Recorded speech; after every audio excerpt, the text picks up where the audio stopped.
우리 지난주에 지지난주죠.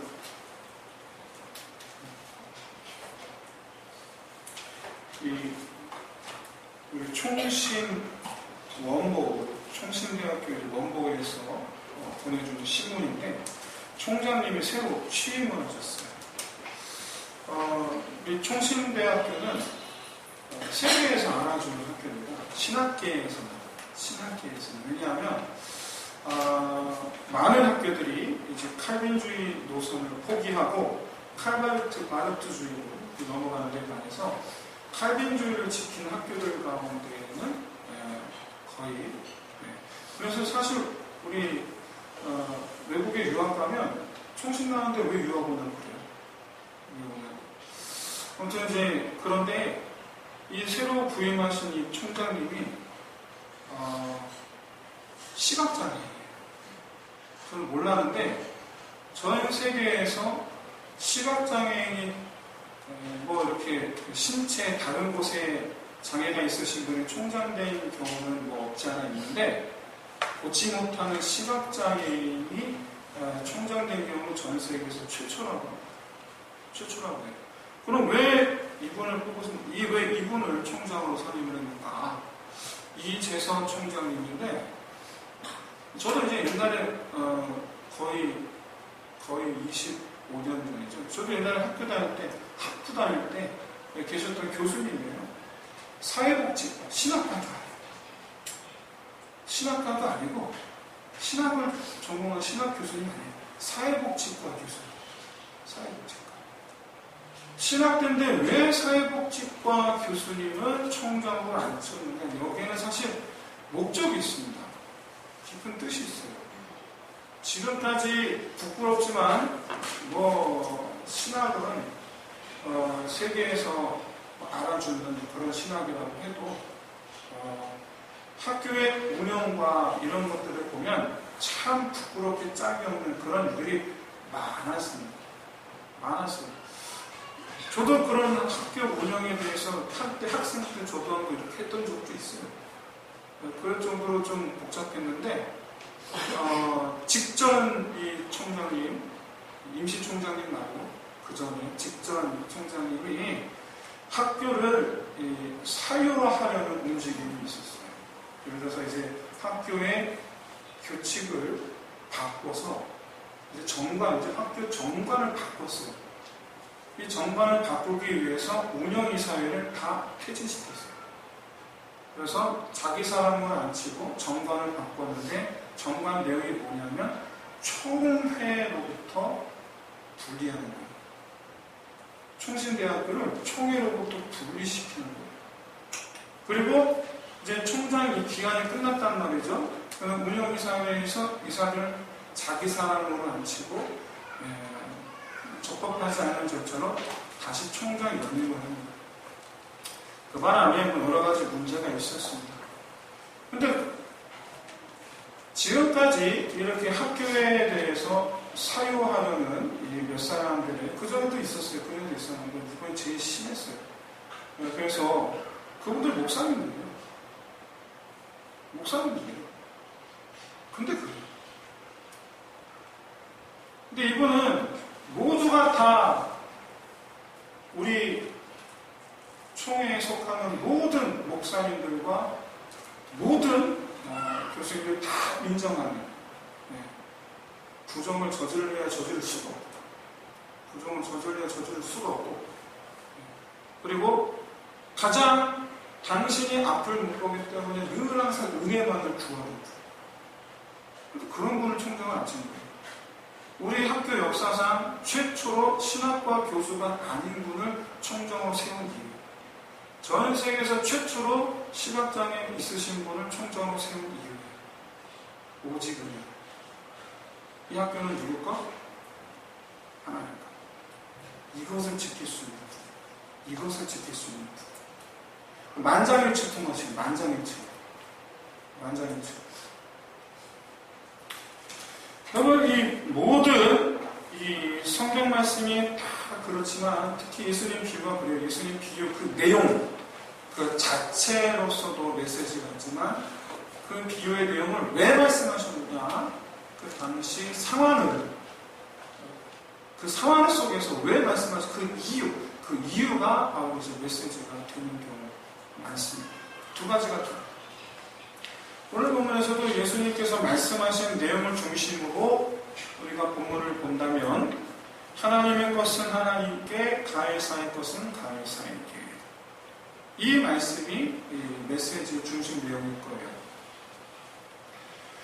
당시 시대적 상황을 중심으로 본다면 왜 이 대제사장들이 보낸 스파이들에게 이 말씀을 하셨는가? 그 이유가 핵심 메시지가 될 거예요. 먼저 이 말씀을 중심으로, 그 말씀 액면 그대로, 그 말씀 속에서 우리 성도들이 받아들여야 하는 핵심 메시지는 뭐냐? 바로 이 쉽죠. 하나님의 것은 하나님께. 어떻게 보면 예를 들어 이 11조 얘기를 꺼낼 수 있을 것입니다. 하나님의 것은 하나님께 라는 이 명제에서 우리는 아주 중요한 질문 하나를 던질 수 있습니다. 무엇이 하나님의 것이냐? 그리고 어디까지가 하나님의 것이냐? 실제로 어떤 분이 저한테 성경 공부할 때 어떤 분이 저한테 질문을 던졌어요. 목사님, 11조의 기준이 뭡니까? 이게 무슨 얘기냐면 새 전 수입을 말하는 것이냐 아니면 새 후 수입을 말하는 것이냐. 예를 들어서 한 달 월급이 500만 원입니다. 세금을 제하고 나면 450만 원이다라고 한다면, 예를 들면 저는 잘 몰라요. 그걸 한다면 11조는 그러면 50만 원이냐 45만 원이냐 이게 궁금해집니다. 이게. 이건 11조를 내는 입장에서 그 정도 차이라면 조금 클 수 있죠. 5만 원. 그래서 제가 그분에게 거꾸로 물어봤어요. 여쭤봤어요.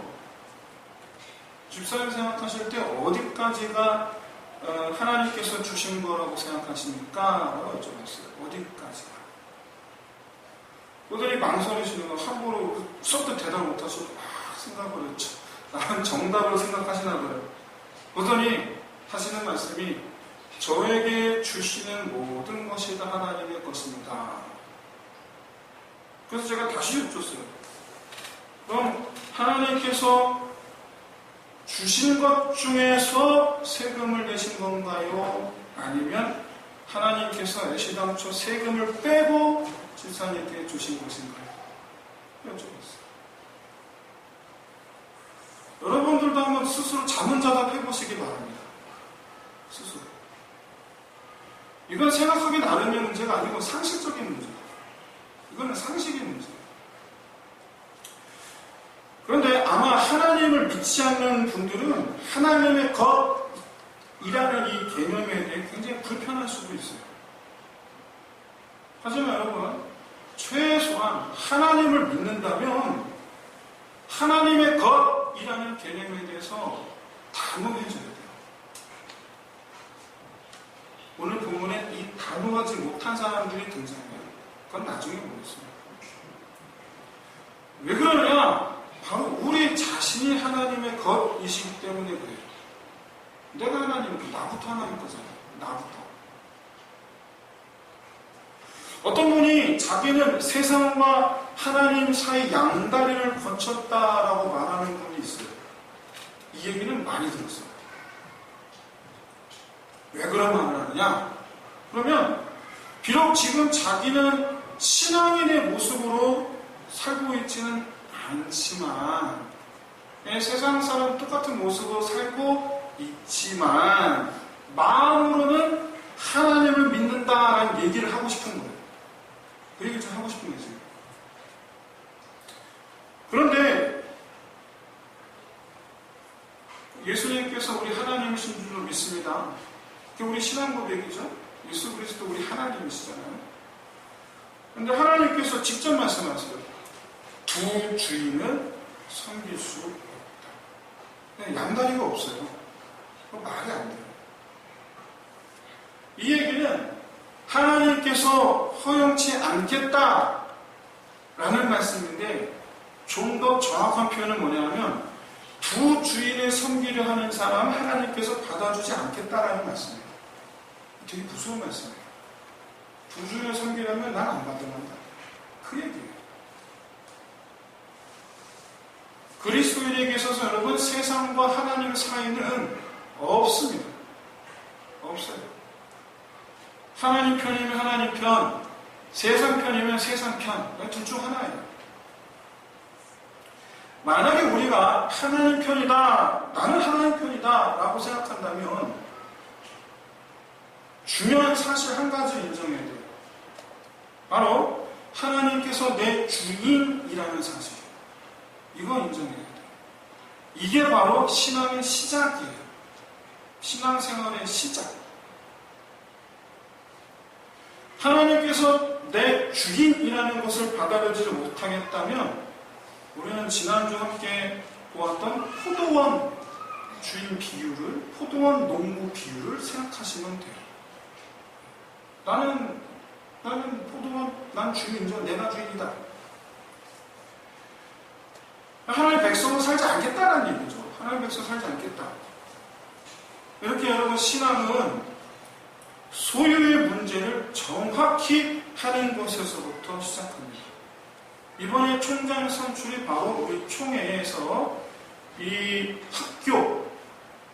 학교에 대한 바람이 바로 이거예요. 하나님의 것은 하나님의 것대로.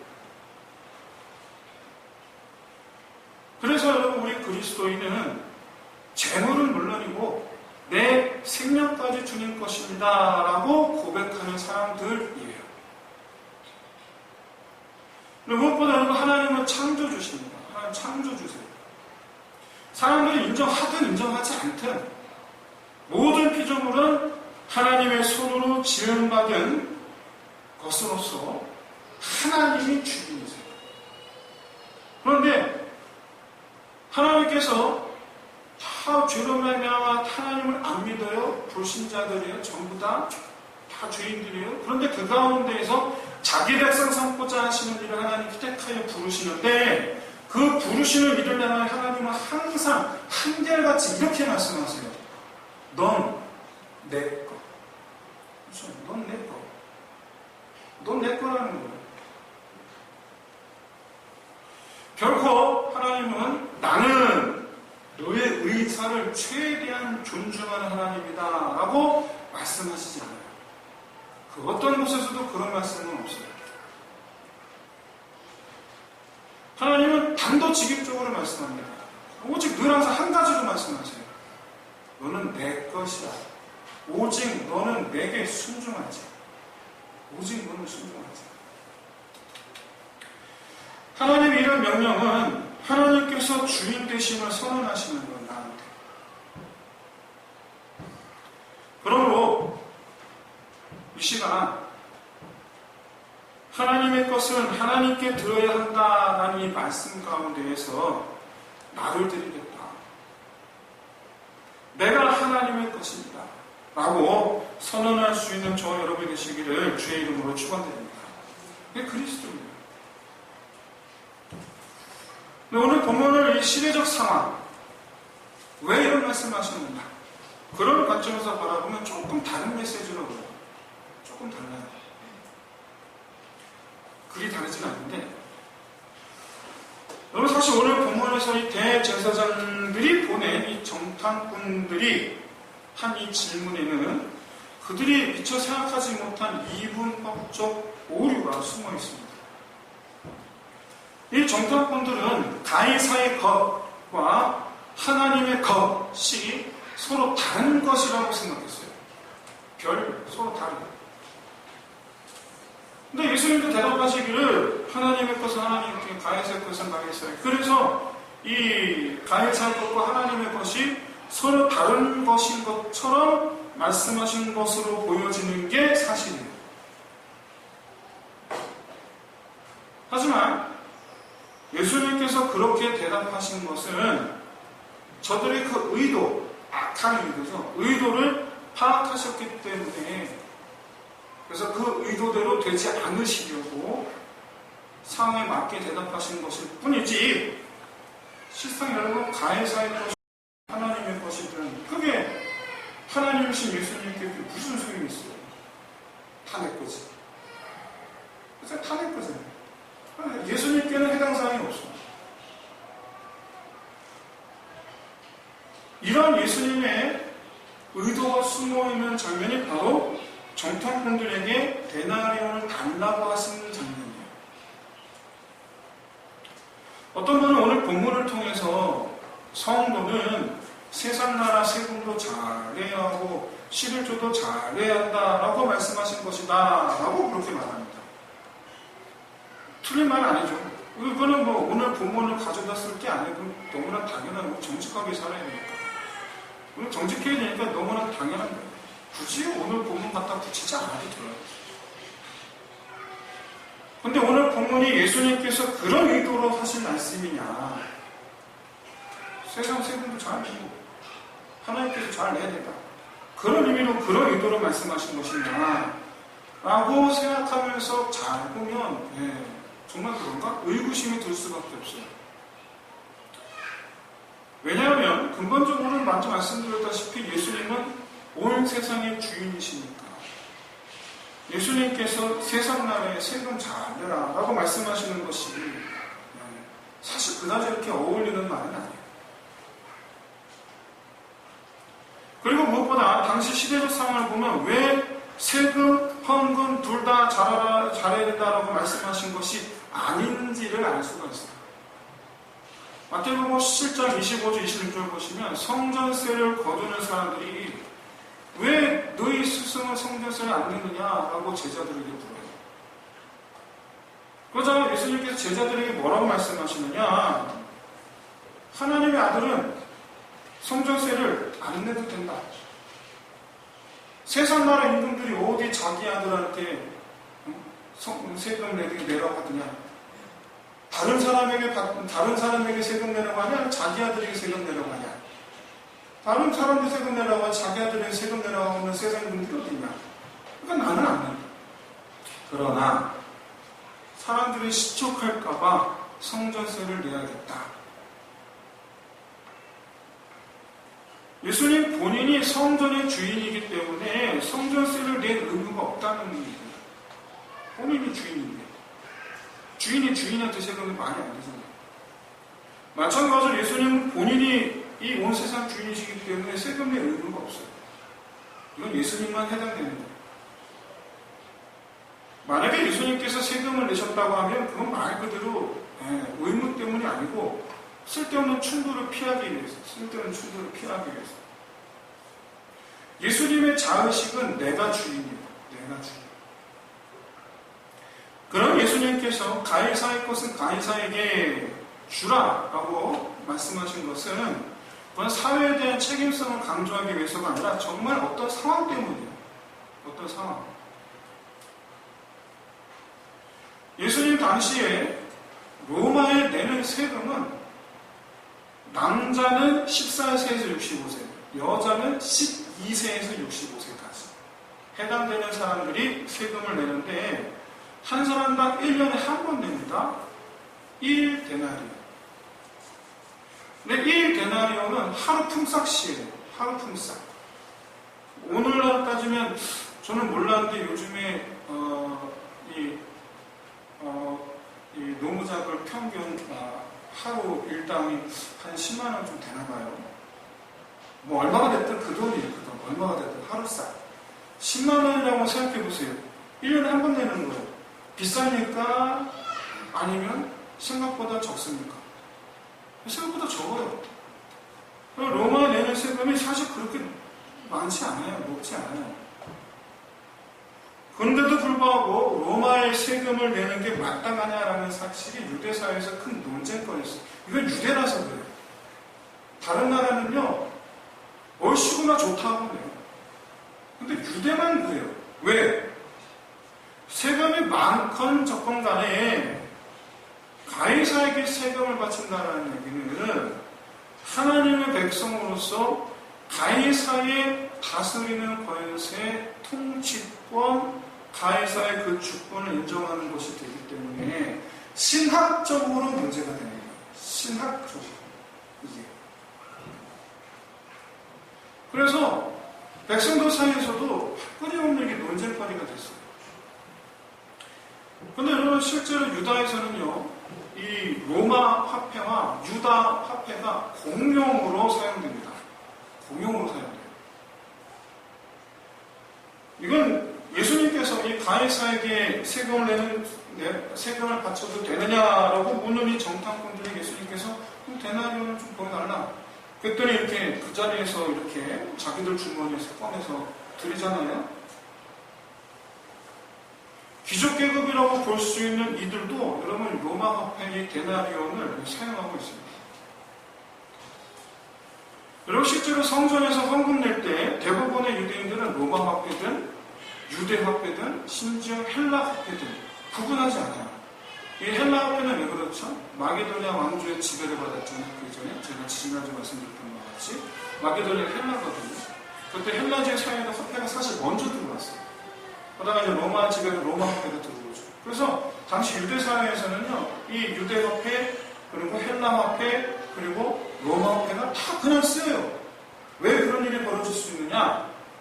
단위는 말 달라도 가치는 무게를 재거든요. 무게로. 그래서 그냥 공용으로 써요. 그래서 예수님 역시도 여러분 딱히 구분하지 않으세요. 예수님 비유를 말씀하실 때 그 비유를 가만히 한번 떠올려 보세요. 로마 화폐인 데나리온, 주로 데나리온을 예를 들어 말씀하세요. 비유 속으로. 그리고 500명 기적을 보여주시기 전에 제자들에게 가서 사람들을 먹을 만큼 가 사오라 그랬더니 제자들이 뭐라 합니까? 200데나리온이 부족합니다. 그러니까 예수님께서도 다른 유대인들과 마찬가지로 실상에서 로마 화폐를 사용하는데 전반적으로 그래요. 전반적으로. 헌금도 그냥 그렇게 돼요. 헌금에서 가난한 가구 우리가 다음 특집을 볼 건데 가난한 가구가 낸 헌금 마가복음 1고드란트가 로마 화폐예요.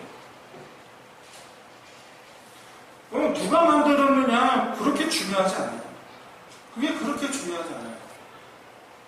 그런데도 불구하고 예수님은 가이사가 만들었으면 가이사예요. 로마에서 발행한 것은 로마의 세금으로 사용하고 유다에서 만들어진 것은 하나님께 드리라. 그러지 않아도 되는데 지금 그렇게 하지 않았는데 이건 달리 말씀드려서 이들의 이 함정을 눈치채셨기 때문에 그렇게 말씀하신 것뿐이에요. 최소한 예수님 관점에서는 무슨 돈으로 헌금을 하든지 무슨 돈으로 세금을 하든지 그거 그렇게 중요한 문제가 아니에요. 그냥 정직하게 내기만 하면 돼요.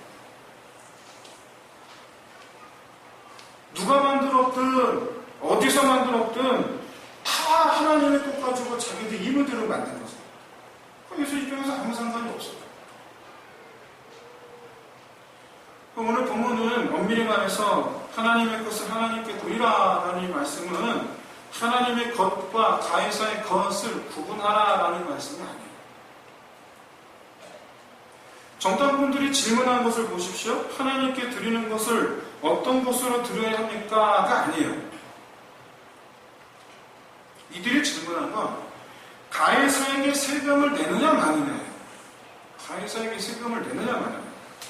즉, 이 질문의 의도는 예수님의 답변 여하에 따라서 이렇게 답변하면 예수님 본인이 하나님의 주권을 부정하는 것이에요. 저렇게 답변을 하면 로마의 통치를 부정하는 것이 돼요. 그러니까 둘 중 하나 걸리는 거예요. 무조건 둘 중 하나 걸리는 거예요.